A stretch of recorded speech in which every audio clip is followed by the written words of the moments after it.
Halo semua, salam sejahtera Malaysia. Selamat datang ke channel Fels Lifestyle. Setelah kita dikejutkan, kita terima berita gempar.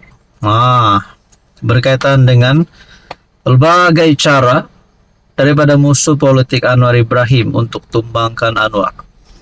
Antara cara untuk tumbangkan Anwar adalah dengan menarik sokongan, yaitu parti-parti politik yang bersama di dalam kerajaan perpaduan hari ini. Kalau mereka nak tumbangkan Anwar, hanya satu cara, yaitu menarik sokongan, sehingga kan Anwar Ibrahim hilang sokongan dan akhirnya parlimen pun akan bubar. Apabila Anwar Ibrahim tidak mempunyai sokongan yang cukup untuk menjadi Perdana Menteri dan parti-parti di dalam gabungan kerajaan perpaduan hari ini menarik sokongan, termasuk daripada BN, GPS, JRS, dengan cara mereka menarik sokongan, itulah yang mampu untuk menumbangkan Anwar. Tapi persoalannya, adakah gabungan komponen di dalam kerajaan perpaduan mahu menarik sokongan? Sekiranya mereka menarik sokongan, mereka nak buat apa? Adakah bergabung dengan PN dan bentuk kerajaan baru seperti yang kita dengar sebelum ini?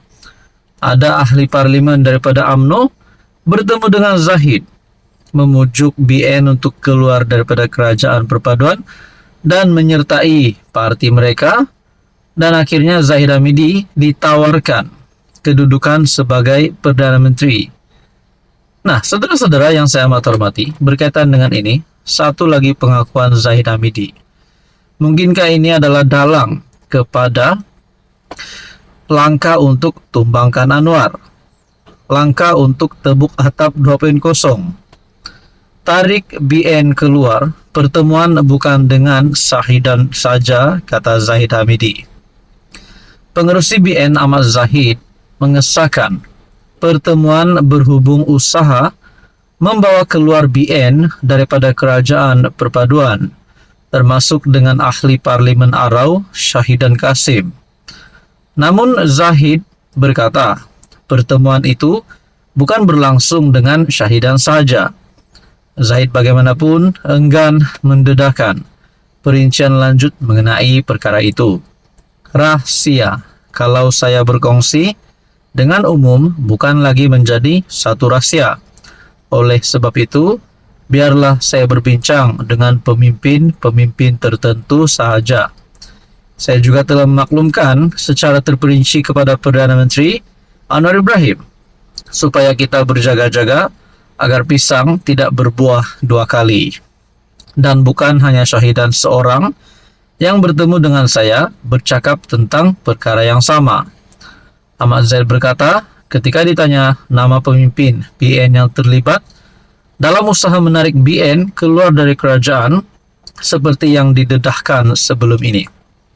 Walaupun Zahid Hamidi sebelum ini pernah membuat kenyataan, pernah pada tahun 2023, 10 ahli parlimen BN yang menyokong Muhyiddin jadi Perdana Menteri. Pernah Zahid keluarkan kenyataan. Tapi kali ini pula, berkaitan dengan memujuk ataupun tarik BN keluar kerajaan, rupanya Zahid Hamidi dalam satu kenyataan, pertemuan bersama dengan ahli parlimen BN bukan dengan Syahidan saja. Jadi, persoalan yang seterusnya adalah siapa lagi ahli parlimen yang lain yang juga bertemu dengan Zahid? Adakah kita dapat kata Muhyiddin Yassin sebagai PM, sebagai pengurusi PN, ataupun mungkin Hadi Awang sebagai Presiden PAS yang bertemu dengan Zahid untuk memujuk keluar daripada kerajaan? Apa komen Anda? Hai, hello, salam sejahtera Malaysia. Selamat datang ke channel Fels Lifestyle. Terima kasih kerana terus setia dan bersama di dalam channel ini. Tuan-tuan dan puan yang saya amat hormati, setelah kita dikejutkan dengan kematian satu lagi pemimpin yang terkenal di Malaysia, yaitu Allahyarham Tun Daim Zainuddin, dan pada akhirnya kes mahkamah ataupun siasatan terhadap Daim Zainuddin telah dihentikan, diumumkan sudah diumumkan telah dihentikan, manakala terhadap istrinya masih diteruskan. Tapi saudara-saudara, apa yang berlaku selepas pemergian Tun Daim Zainuddin? Sudah pasti ini adalah pemergian yang mengejutkan Tun Mahathir, karena beliau adalah rakan sekutu ataupun sekutu rapat ataupun mungkin kawan baik kepada arwah, manakala istri Daim Zainuddin pula dalam satu kenyataan yang terbaru yang pasti mengejutkan, karena menyebut nama Anwar Ibrahim, menyebut nama Perdana Menteri yang sepatutnya disiasat menurut Naimah Khalid. Perkongsian berkata daripada Malaysia kini, SPRM sepatutnya siasat Anwar, bukannya Daim, kata Naimah.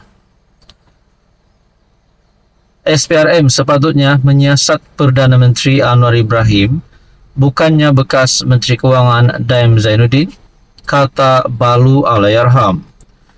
Naimah Khalid membuat kenyataan itu selepas SPRM memaklumkan pihaknya akan meneruskan siasatan ke atas Daim Zainuddin dan keluarganya berhubung pembelian aset di luar negara adalah lebih baik bagi SPRM untuk menggunakan sumber yang ada bagi menyiasat pengakuan Perdana Menteri sendiri di Parlimen bahwa ahli perniagaan telah membayar perjalanannya ke luar negara. Apa yang mereka dapat sebagai habuan? Bukankah itu rasuah, kata Naimah dalam kenyataan. Dia merujuk kenyataan di Parlimen pada 21 November lalu, yang kira-kira 70 hingga 80% kos melibatkan perjalanan dan lawatan rasminya ke 5 negara awal bulan ini ditampung oleh syarikat swasta yang mengikuti urusan itu. Anwar kemudian menjelaskan perbelanjaan bahagiannya untuk perjalanan tersebut ditanggung sepenuh oleh kerajaan. Anwar juga berkata, baki tempat duduk dalam penerbangannya ditawarkan kepada syarikat swasta yang turut pergi ke negara-negara tersebut untuk tujuan pelaburan atau usaha sama. Syarikat ini bayar kos masing-masing berjumlah RM4.5 juta, katanya ketika itu. Pada 20 November, Daim dibebas dan dilepaskan daripada pertuduhan gagal mengisytiharkan aset kira-kira seminggu selepas pemergiannya.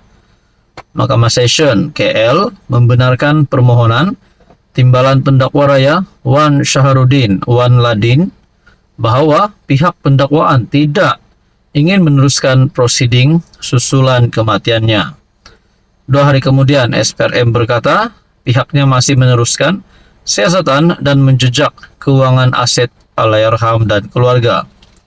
Siasatan turut melibatkan istri Allahyarham Daim, yaitu Toh Puan Naimah, serta ahli keluarganya, dan siasatan tertumpu kepada perolehan aset-aset di luar negara, kata SPRM, sambil menambah siasatan dibuat dengan kerjasama agensi antarabangsa.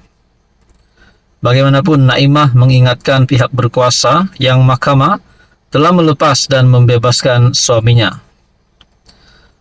Apakah kerajaan tidak menghormati keputusan mahkamah? Tambahan pula, jejak wang apa? Untuk menyiasat jejak wang, perlu ada kesalahan rasuah dilakukan terlebih dahulu. Jika tidak ada kesalahan, maka suatu aset adalah dikira sah dan hasil usaha keras, sama ada di Malaysia atau di tempat lain, kata Naimah. Berkaitan dengan ini, apa komen Anda?